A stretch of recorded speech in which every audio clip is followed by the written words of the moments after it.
Hey, good good afternoon, just about everyone. Thank you for joining. We're just going to wait kind of 1 to 2 minutes because people are still joining. The number's still going up at the moment. So just hang on, and then I'll do a brief introduction.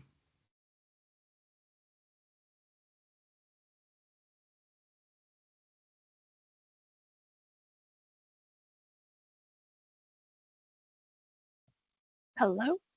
Okay, looks like the number is staying consistent. So, good afternoon again, everyone. My name's Chris. I work for graduatejobs.com and delighted to welcome you all to our STEM Women webinar being hosted by BAE Systems. What we're about to have is a short presentation from the Early Careers Talent Team about opportunities within STEM directed towards female graduates within BAE Systems, followed by a panel of students and graduates working on different programs within BAE to understand examples of what they're working on and their experience within the business. For a bit of housekeeping, at the end we will be hosting a Q&A. So at the top there is an opportunity to pose questions. We expect the presentation and panel to take about 30 minutes, so ample time at the end to ask questions of anyone that you've heard from. But with no further ado, I'm going to hand over to Jenny Ashby, who is a member of the Early Careers Talent Team at BAE, to kick us off. Amazing, thank you. So hello everybody, really appreciate you joining our session today. We've got quite a lot of interesting things coming up. So my name, as I said, is Jenny. I work in the early careers team. So I work as a talent sourcer in the sourcing and engagement team. So as I said, we've got about 30 minutes of content and open to your questions. So if you think of any questions throughout, please start putting them in the chat so we can start having a look at them and we can get the questions ready for the end. So if we can go on to the next slide, please. So the agenda for the session today. So first of all, we're going to have a presentation, which will be about 10 minutes from two of our lovely graduate recruiters.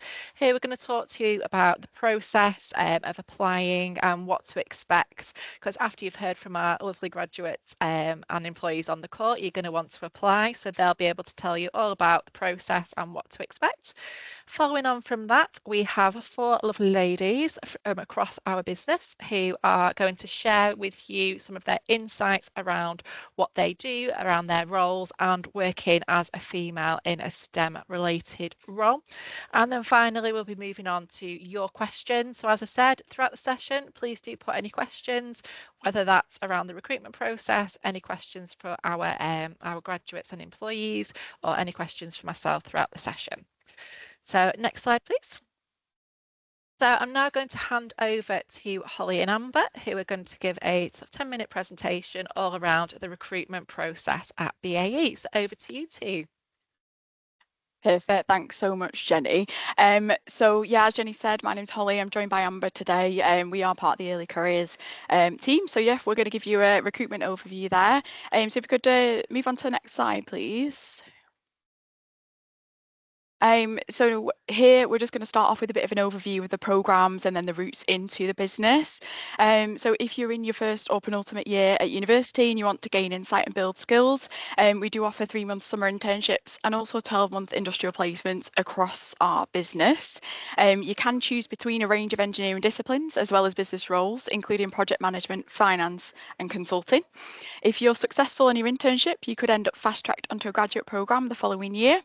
And with graduate opportunities nationwide, joining a BAE Systems programme means you'll be learning through valuable hands-on experience and formal training, and you'll develop that career from day one. You will be part of an inclusive culture that's committed to working to the highest ethical and environmental standards, making a positive contribution to the countries and communities in which we operate. The next slide, please. Lovely, thanks for that, Holly. So there's just a bit more on this current slide about our undergraduate programmes. So as we've said, we offer the industrial placement that runs for 12 months with a prorated salary of 23,100. And we then do the summer internships, that is the 12-week period across the summer, again with the same salary. So support that you would get during kind of taking on those undergraduate programmes, you get experience and obviously qualifications, so working on real life projects. You'd also get a conditional offer to join our graduate programme following that. There's plenty of training and mentoring systems in place. So whether it's buddy schemes, skills training or personal development, you would get kind of a lot of opportunities to grow and develop. Social and networking, you'll get to connect with other undergraduates and graduates in different locations and lots of people across our diverse community at events and forums. So we just have the one intake for these schemes a year, and that starts in June. Next slide, please. Fab, thank you. So similarly with the graduate opportunities, there's kind of the same support systems obviously in place. So again, kind of the experience, the qualifications, the training and mentoring and social networking. The graduate programme can sometimes be referred to as the accelerate programme, and it basically is just the same thing. It runs from 18 to 30 months, so it allows you to pace your own development on that front. The salary would be 34,000 per annum, and there is a £2,000 welcome bonus. The condition of that is just to get a 2-2 minimum in your bachelor's degree in kind of the subjects advertised. The graduate roles are open all year round with multiple intakes in January, April, July and September. Next slide, please. Thanks, Amber. So now just moving on to our application process. So first of all, once you've identified a role you'd like to apply for, you would put in your application through the BAE website. That should take you around 30 minutes. Then you would complete our online assessment, which is an online kind of interview where you need to record answers and a gaming assessment side as well. Now that should only take you 30 minutes as well. You would then receive instant feedback, so you would get an email kind of detailing how you kind of got on in that. Then following that, you would have a screening call from a recruiter if you were successful, and then we would look at scheduling in an interview for you. Now, some of our interviews are online, some are conducted in person. It depends on the business unit, and it also depends on kind of hiring manager availability as well, but your recruiter will go over all of that with you. And then following that, you would complete your interview. So as I mentioned, face-to-face or virtual, you would have all the information prior to that, and they would last around an hour and 15 minutes. And that's the kind of guideline we give on that. And then following that, hopefully you've absolutely smashed your interview and you receive an offer from there. Next slide, please. Okay, so the support structure that we put in place, I think Amber mentioned a couple of these before, but we are committed to providing a strong support structure to all of our employees. We pride ourselves in the supportive culture we've created for graduate and undergraduate population, and we do offer a range of opportunities to socialise and network during your time with us. So just going around the support network here, starting with your line manager, so that's someone who you would report into. There's also a graduate development lead, so that's a member of the early careers and skills team within each specific business unit. You'd also have a corporate mentor, so that is a senior manager. Also a graduate council, so a body of current graduates made up of representatives from each business unit. You'd also have a buddy, so that's someone who is an existing or former graduate, typically from the business, same business site and function, so they'd be able to advise you on things on like a peer level, like maybe like where they moved to, the area, like places to eat, things like that, but just help you settle in really. And then also graduate functional manager, so this is an individual with specific responsibilities or interests in developing functional skills amongst graduates. Next slide, please. Fantastic, thanks Holly. So our 2025 recruitment, as it stands, we have almost finished this. There are a few roles left on the website for September. The BAE Systems Early Careers website will contain all details of the role, including your location, salary and degree criteria per role. Like I say, obviously we have kind of almost finished for 2025, but there are a few left for September, so be sure to check those out. We will be releasing graduate roles for an intake of January 2026 later on this year, so again, keep your eyes peeled on the website for that. As you can see from the map on the right, we do have various locations and business units which we work on different projects across the UK. So business units with locations, a bit of a breakdown for you. Our air sector is predominantly based in Wharton, Samlesbury, Prestwick, Brough, Filton and Towcester. Electronic Systems is based in Kent. Submarines is in Barrow, Broadoak, Filton, Frimley and Weymouth. Maritime predominantly in Portsmouth, Great Baddock, Cowes, Broadoak. Naval ships, Scotstoun, Portsmouth, Dorchester, Broadoak and New Malden, head office in Frimley, land in Glasgow and shared services in Preston. Next slide, please. Thanks, Amber. So as Amber mentioned, we have finalised a lot of our 2025 recruitment, but we are going to be having our roles for 2026 coming up really soon. So this slide is just an insight really into some of the roles we recruit for across the various intakes. This isn't an exhausted list, and there will always be kind of new exciting upcoming opportunities. I won't kind of read through all of them, but just picking a few out from the list here. So we've got electrical engineer, hardware engineer, naval architect, nuclear engineer, obviously project management on there, software engineer, structural engineer, but I feel like we do have opportunities for everyone really, so definitely take a look for those roles coming out soon for January 2026. Fab, thanks, Holly. So we do welcome any recruitment questions throughout the Q&A session, but do be sure to submit your application if you are still interested in any of the 2025 roles, or sign up to our talent community for future application windows for 2026. We really look forward to welcoming you and hope that you can have a great application process with us.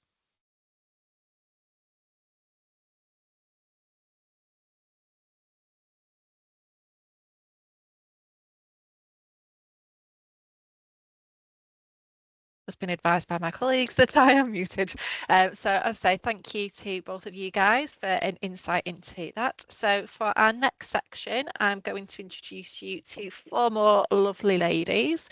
Is it possible just to get the presentation off the screen so we can get everybody on the pictures? There we go, lovely. So I'm going to introduce you to some lovely ladies, as I said, throughout our business who are going to share some of their insights. So what I'll do first is I will call upon them and get them all to sort of introduce themselves and give them a bit of an overview of who they are and sort of what they do in the business. So I'm going to start with Michelle, if that's okay. Yeah, certainly. Thanks, Jenny. So I'm Michelle Akure, and I'm a net zero technology lead within the air sector. Prior to that, I studied at University of Leeds, and I studied chemical and energy engineering. I did my undergrad in that, and then did an industrial placement year with a renewable startup company. Afterwards, I did a summer placement with BAE Systems. It was in Farnborough, which was our head office at the time. And I did some work in product security, working with our applied intelligence business and the head office team to help develop cyber resilience within the company. I enjoyed it so much. It was quite interesting because it was different to my background being chemical and energy engineering, but it got me to work across several teams. Each day was different. I learned so much. And then after that, I got referred to the air sector. I actually completed my master's first and then got referred to the air sector for a grad role. So I interviewed for the mission systems engineering role, and that's what I did my grad scheme in. That was 8 years ago, 7 years ago. So I was on a different grad scheme to the one that's being run now. So at the time, we had 4 different placements. So we did 6 monthly stints across the business. So I worked in product environmental, I worked in Middle East engineering, weapons integration, and manufacturing technology, and then eventually exited onto a role within governance and setting the policies and processes for how we comply with like statutory, customer, moral obligations to the environment, and did another role after that before coming into my current role, which I've been in for 2.5 years, and it has been my favorite role so far. So as a technology lead within Net Zero, what I do is help to mature and develop technologies that reduce our impact on the environment. So the goal is to help decarbonize our products at our facilities. So we do that in a range of ways, but I'll give one example. So for instance, our largest impact from our aircraft are from the fuel that we burn. So that's about 70% of the life cycle impact of that product is due to the fuel that's burned. So where we would tackle this using technologies, looking at how do we reduce the fuel that's burned? Could we improve synthetic training such that the scenarios are more true to life and we do more of that and less lifeline when training pilots? Or could we ensure that the materials used in the build of the aircraft and the systems used make sure that the aircraft is more lightweight a lighter aircraft burns less fuel in flight. Or we look at changing the fuel. Could we look at a green alternative? Could we look at a biofuel rather than a fossil fuel or a synthetic fuel that is less polluting over its life cycle? You've probably heard of like SAF, sustainable aviation fuel. There's hydrogen as an option as well. And then another option which we also consider is the propulsion system. So especially for our uncrewed air systems, we look at, could we power them differently without having to burn fuel? Could we use batteries? Could we use hybrid systems? Could we use fuel cells? So there are a range of things that we consider, and then we work with universities, SMEs, industrial primes like ourselves, external and internal customers. So we're either developing the concept, depending on how new it is, with a university and then trialing it in labs, or it could be the thing that already exists and we're modifying it to suit our products, and we're demoing it, we're trialing it, and we're proving that it works so we can then integrate it onto our products.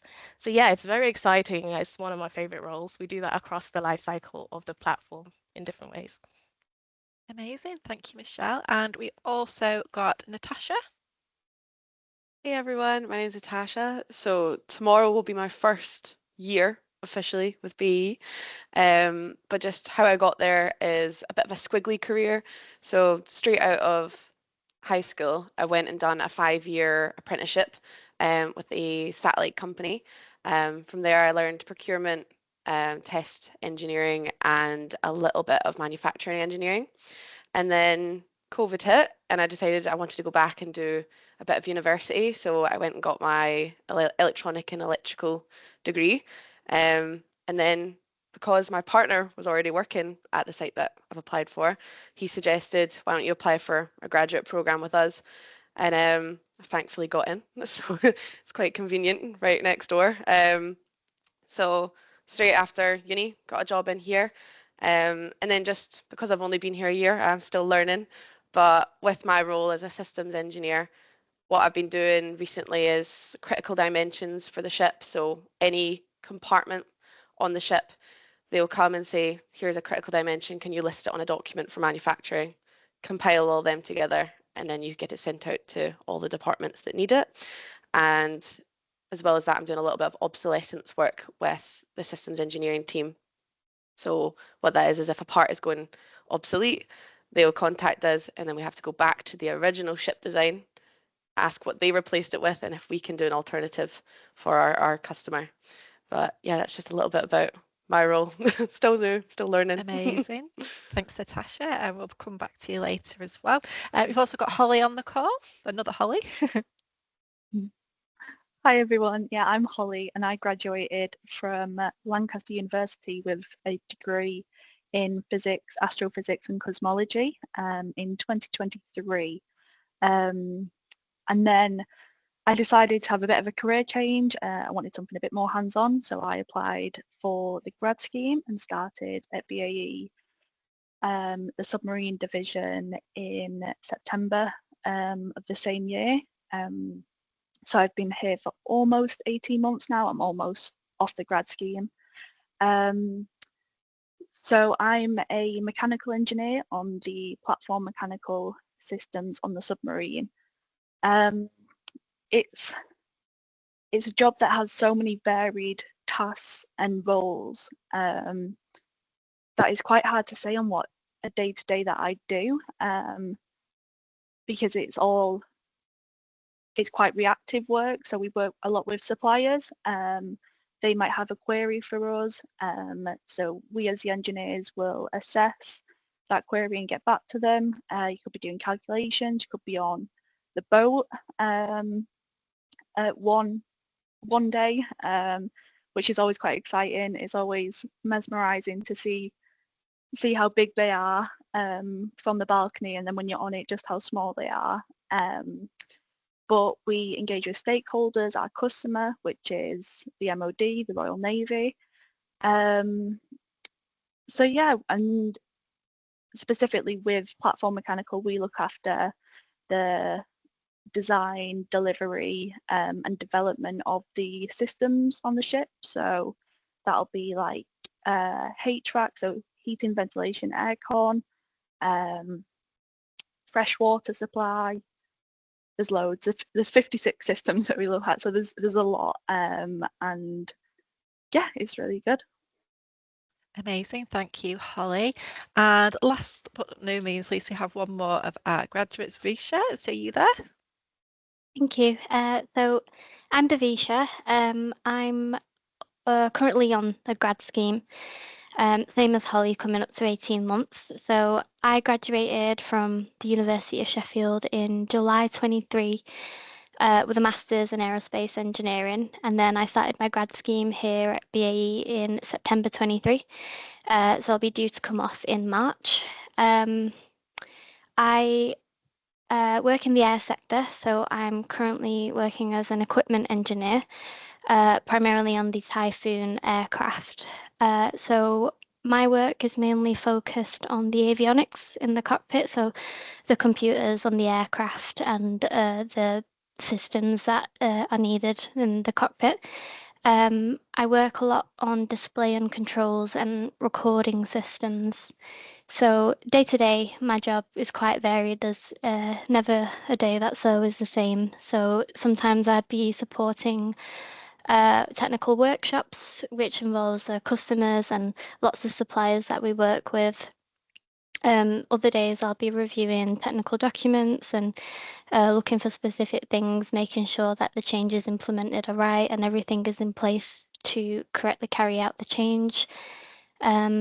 Also, just supporting lots of in-service queries. So if there's any issues with any current equipment that's on the aircrafts, and providing support on how to fix it or arranging to have it sent back to the supplier and be fixed, and coming up with procedures to ensure that it doesn't happen again in the future.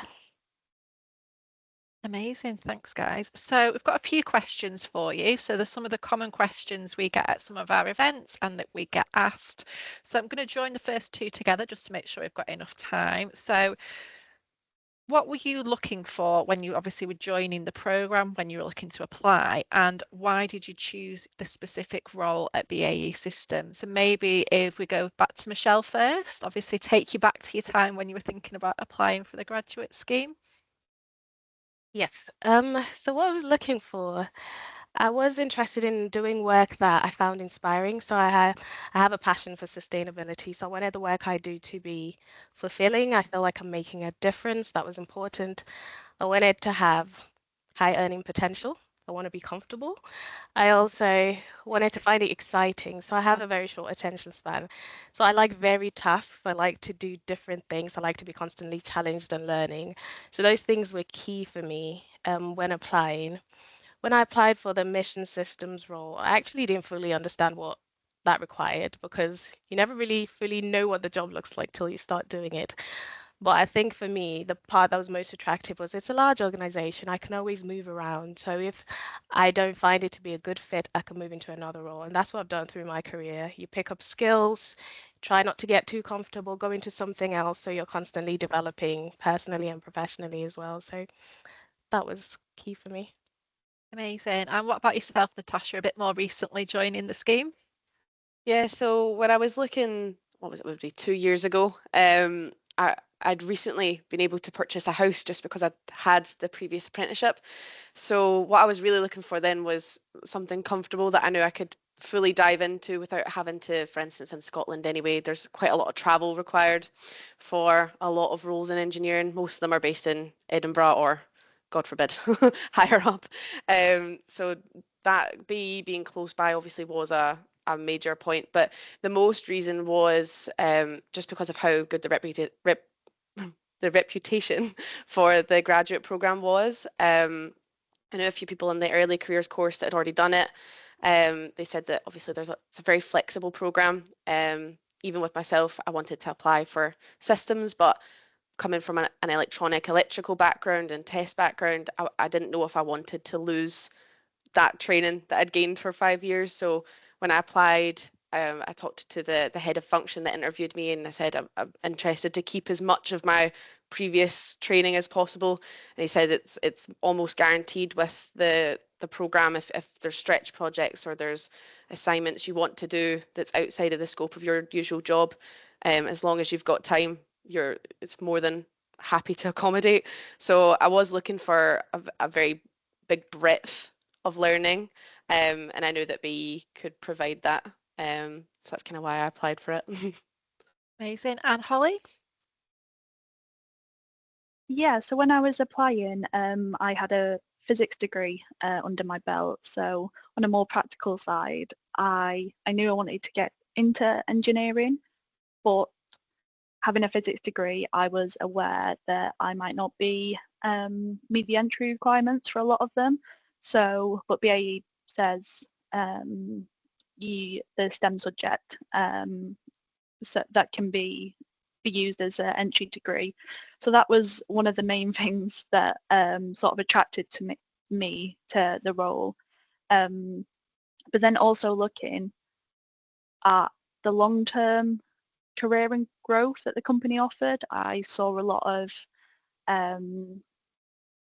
I saw a lot of growth opportunities that that BAE could provide and sort of let me flourish in that business. And then mechanical engineering, I chose. I chose because I like tinkering with things. There's no sort of easy way to say it, but I like hands-on. I like seeing my work with tangible results and deliverables, and mechanical engineering sort of aligned with that goal. And also as well, the culture of the workplace was a big thing for me, and sort of the values and ethics of the company. And after doing research, and especially after even the initial interview process, everyone that I interacted with at BAE was just so lovely, and I could tell that it was a really welcoming place that just celebrated lots of different people from a wide range of backgrounds, and yeah, they're so keen to.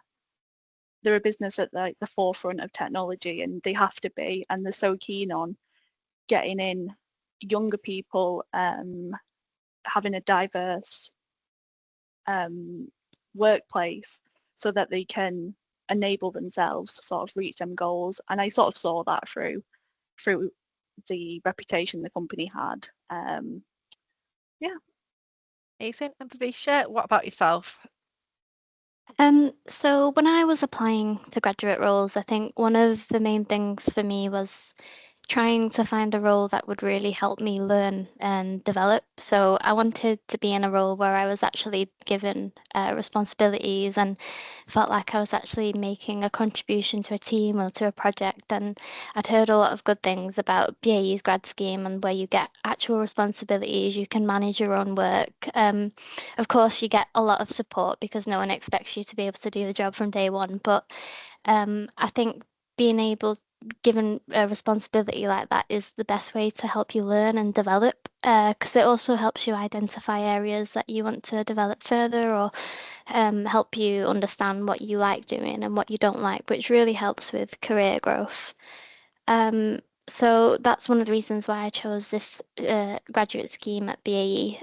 They also offer a lot of learning opportunities. So even after you've finished uni and you join as a graduate, there's still lots of opportunities to undertake some more education. So there's that are paid for by the company. So if you want to do like an MSc in something, they're offered by the company. There are also other things like training and that was mentioned in the presentation before, like corporate mentors that help you develop yourself, and also the early careers leads where you go through lots of things to help you develop and things that you need to think about, which really helps with just long-term career growth and trying to help you figure out where you need to be, rather than kind of just giving you a path to follow and then you do it, because everyone's different and everyone wants to do lots of different things, which is really embraced by this company and the values that they hold.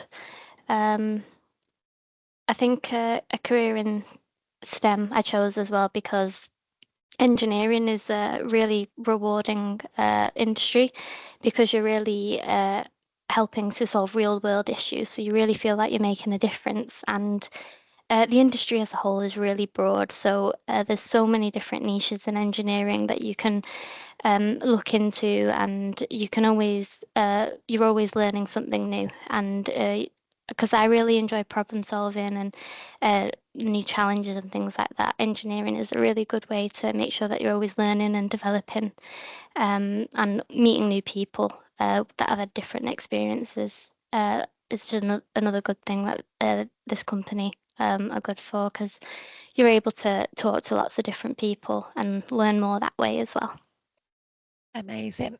So move on to another question. So obviously we've talked about obviously coming from a STEM background and working as females at BAE. So can you tell me a bit more about maybe some of the things that BAE has done either for yourself or collectively as females to support you in your role? If we maybe start again with Michelle. Yeah, so I'll talk about the one I found most beneficial. So we have something called employee resource groups within the business. So they help with your overall well-being so you can bring your whole self to work. So whether that's we have groups for carers, we have groups for veterans, we have groups that look at ethnic and racial diversity, we have women's network, there are a range of groups. So one of those is the Inspiring Women's Network, and BA is a male-dominated place because it's engineering, or within the engineering side, let me be specific, within the engineering function, there are more men, obviously, but with it, the Inspiring Women's Network, you have people that understand your similar experiences and also people that have gone ahead so they can advise you.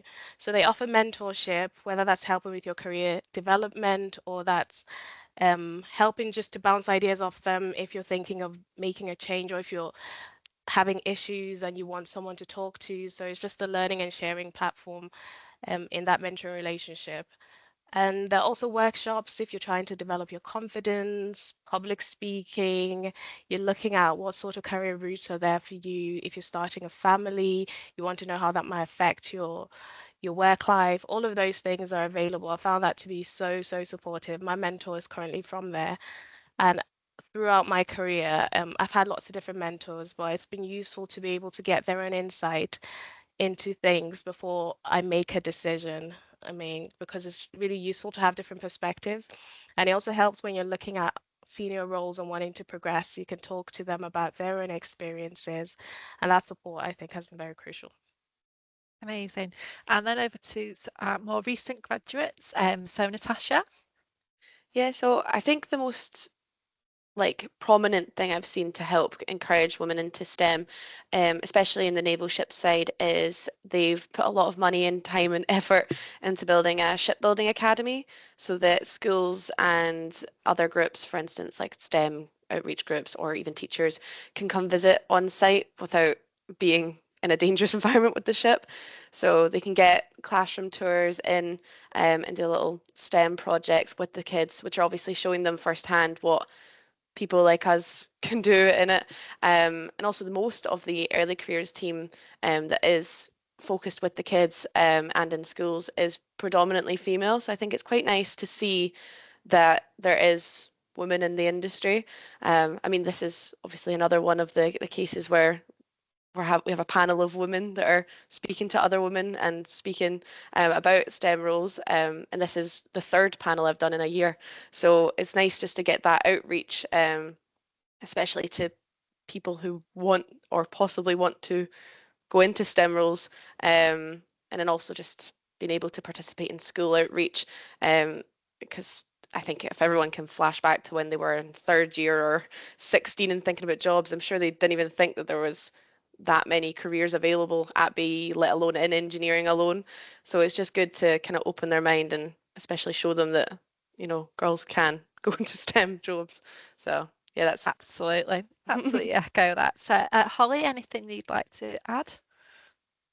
Yeah, like Michelle said, we have the gender employee-led resource group where you can come together and share similar experiences. You can relate. So that's always a really nice meeting to attend. There's also, I think, a culture that's flowed down right from the top of having this a diverse and inclusive workplace. So it was only this morning that my engineering manager was saying he was in a meeting last week with the like engineering director of subs, where they were speaking about this, and how they do they obviously recognise it as something to improve upon within the business in the engineering department, and that's recognised right from the top, and they want to pursue this, they want to push this, and that you can see that that's flowed down into right to the graduate level, in sort of the office sort of culture. Amazing, thank you, Holly. And finally, Vivisha, anything that you found? Yes, so the company do a lot of events, so like this one where they're encouraging women to go into STEM careers. There was one that I helped to organise and hosted last year, which is called a Women's Insight event. So it's mainly aimed at girls that are about to finish their degrees and are looking to join graduate schemes. So it's almost like another route to an application, but it's specifically targeted at women in engineering and getting them into STEM careers. So you apply like in a normal process, and then if you're successful, you get invited to this event where you are able to network with other people that are also applying, going through the same thing, and we organise talks, and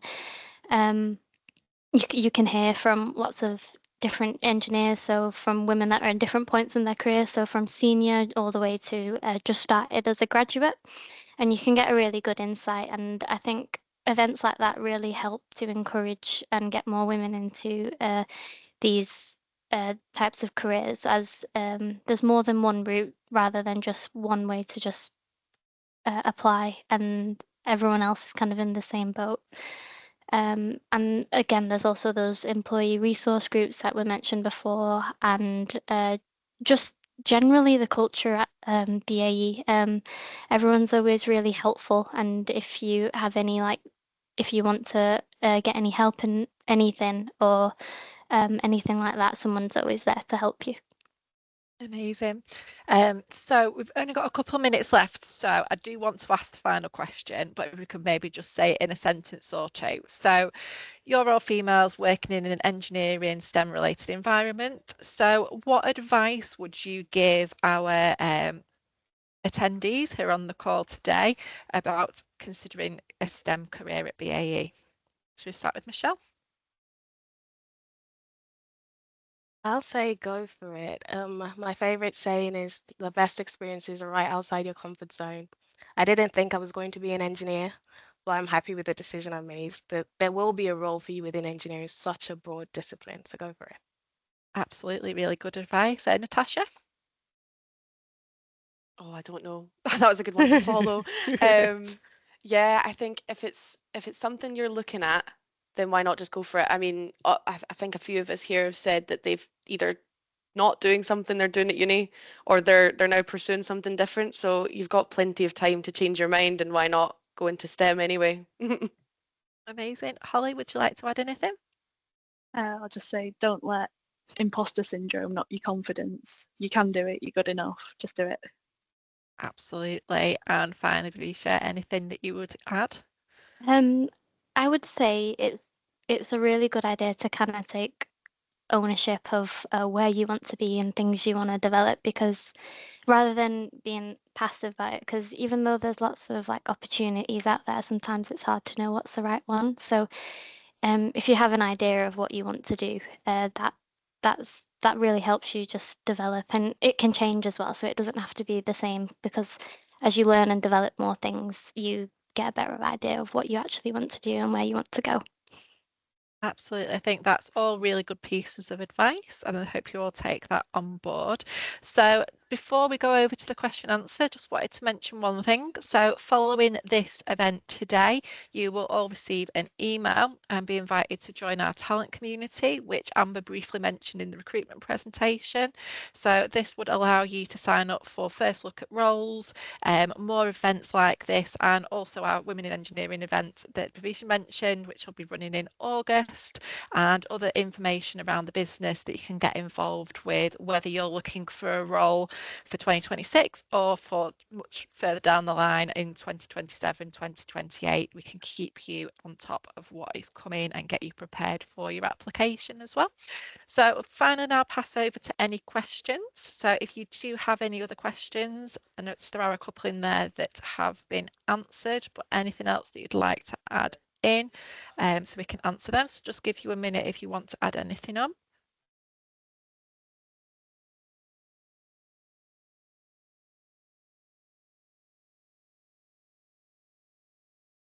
Okay, to get us started, we do have some questions in here already. Amazing. In Thanks, the Q&A. Chris. So the first one I've got is from Adesua, who said, can a student in their penultimate year apply to graduate roles? So with regards to that, so you have to have finished your studies before you before the start date, so you can apply, but you've just got to have graduated and got your certificate in hand prior to that start date, essentially. So you can go through the process. Did you say penultimate year? I don't know if they said So I wonder penultimate. whether that's worth mentioning year in placement opportunities as well. Yeah, so obviously we welcome people with to apply for like industrial placements at any point. You can do that in your first, second year. However, you've got to be returning to university following your placement to be eligible for that as well. Same with summer interns. So yeah, I mean, if you've got a specific question about like, do you know, like your actual circumstances, I'm sure I don't know if they can reach out, Jenny, and we can try and get that answered afterwards. You know, like specifically, we can look at like your route and where you're kind of up to in your degree. Absolutely. But yeah, that's kind of the basics of what we're kind of looking for with eligibility wise. Yeah, I mean, if anybody's got a question that's about their specific circumstances, as I said, we'll reach out to you following this webinar, and if you want to respond there, I can help wherever I can. If not, I can get you in touch with the correct recruiter for the right business unit if it's an ongoing application or something that you're looking at, to get you some more advice on that as well. Okay, that's great. We've got another one here. I think this was answered in the presentation, but just to reiterate, are graduate roles still open for application? So I think, sorry, I'm just doing all the talking, Amber. So Amber did mention we have done a lot of our 2025 recruitment, so we're currently working on September 2025. We do have a couple maybe still on the website for that, but the main kind of focus will be January 2026 for graduate positions. But yeah, there is a couple still available online for 2025. No, that's great. I've got another question from Celine, who's asked, do you accept international students who hold graduate visas for graduate roles? So with regards to visas and things, yeah, we do. Obviously with regards to security, Amber, do you know more kind of on that side of things? It depends on the It is business governed unit. by kind of government guidance and obviously, you know, eligibility criteria, meeting the threshold for what obviously kind of is stated by that.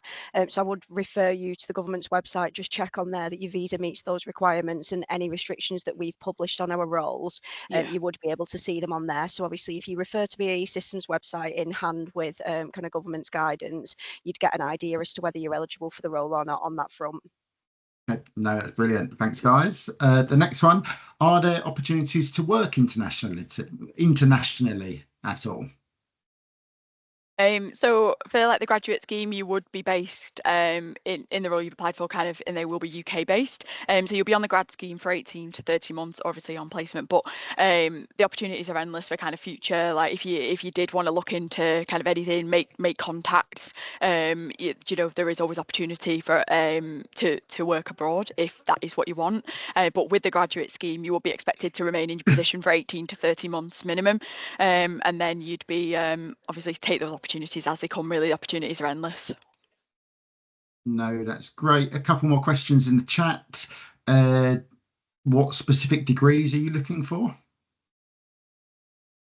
The degree requirements do vary per role. Again, they are published on BAE Systems website at the bottom. If you just have a look at kind of the criteria needed for that, we do offer kind of a really wide range of different subjects. As Holly kind of briefly covered in the presentation, there are endless opportunities and always new upcoming exciting things coming up.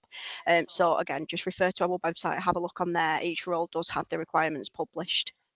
Yeah, and if you are unsure, as I said, we're reaching out after this event. So if you've got questions around what sort of roles you might be looking for, as the guys in the presentation, we've got a variety of sort of like physics degrees, specific engineering, electronic engineering. We have graduates that are in roles that have come from things like chemistry, biology, pharmacology, so all sort of STEM related roles. So there probably will be something there for you. It just might take a little bit of time to get through and find the right role for you.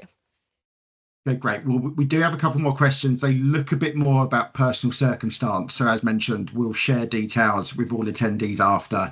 So if they want to reach out, there'll be a contact there to discuss their specific situation. Yeah. So I think there was one final one that I felt was relevant to share, which was definitely addressed in the presentation, but for you guys to reiterate, are internship roles paid? Yes, they are. So for the undergraduate placement and summer interns, they're both paid. So the salary for those are 23,100 currently, and that's pro rata for the summer internship. So yeah, you're definitely paid for the hard work you'll be doing with us. Oh, that's brilliant. So I think that's most of them, apart from, like I say, any of the individual ones. We'll share some details after with every attendee. It's been asked a couple of times as well. We will be sharing a recording of the full presentation and panel as well. For myself, I just wanted to share that it was really great for everyone to bring to life their own experiences, the enthusiasm that every single member of the panel brought to the role that they do, to the culture that they've experienced at BAE as well, was fantastic. And hopefully that's provided some really, really key insight to all of our students and graduates in attendance today. So thank you to the panel. Like I say, we'll be following up with everyone attending afterwards, and thank you for all attendees for your time this afternoon. Yeah, thanks, Chris, and thanks everybody for spending the last 45-50 minutes with us. Thanks very much. Bye. Thank you for having us. Bye-bye. Thank you. Thank you. Bye.